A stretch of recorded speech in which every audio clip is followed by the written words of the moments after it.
André Cuzon, bonsoir. Bonsoir. Alors on est à 20 à 25 minutes de la grande réunion sur le PLU organisée par Aulnay Environnement et CAPAD.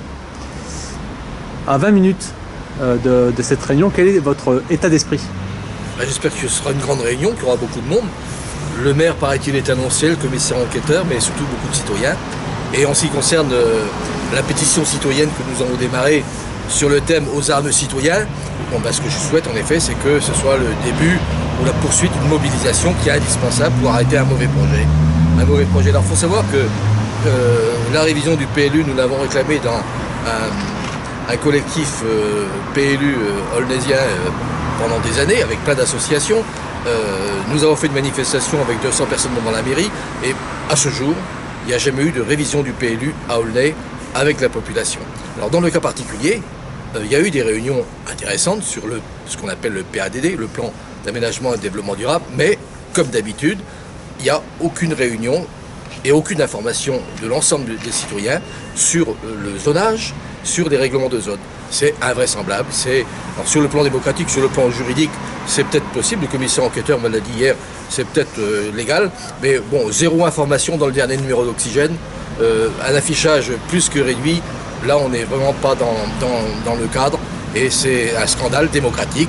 Et donc, il faut arrêter ça. En plus, ce sont des projets contestables. Citroën, c'est pas le problème seulement de la ville d'Aulnay et de Citroën. Les terrains n'ont même pas été payés, paraît-il, à l'époque, en 74 ou 75. Donc, il n'y a pas lieu que ce soit Citroën qui organise ça avec la mairie d'Aulnay. La piscine, le département conteste l'analyse de la commune. On aurait pu réparer, paraît-il, la piscine, et c'est sûr que cette piscine, la plus grande du département, elle était plus qu'utile, et y faire un projet qu'on ignore, mais privatisé éventuellement, c'est un mauvais projet. Sur la route de Mitry, là on s'en doutait un peu, c'était trop beau d'avoir ces terrains de foot et ces endroits pour les pique-niques, et là c'est remis en cause. Alors le maire nous dit, on l'a vu avec Aulnay Environnement il y a 15 jours, il nous dit c'est écrit dans le règlement, mais c'est pas sûr qu'on le fasse et on le fera pas. Mais c'est de l'hypocrisie. Si le règlement il s'applique à tout le monde, aux tiers, les promoteurs ils peuvent intervenir, faire ce qu'ils veulent. Alors, et enfin, il y a le problème des zones pavillonnaires. La zone pavillonnaire, on peut considérer que là, le COS qui était de 0,45 en 2008, si on supprime le COS, il y aura facilement un COS de quasiment 1 dans la ville à échéance. Ça veut dire 200 mètres carrés, 200 mètres carrés de terrain, 200 mètres carrés de surface de plancher. C'est pratiquement multiplié par 2 la densité.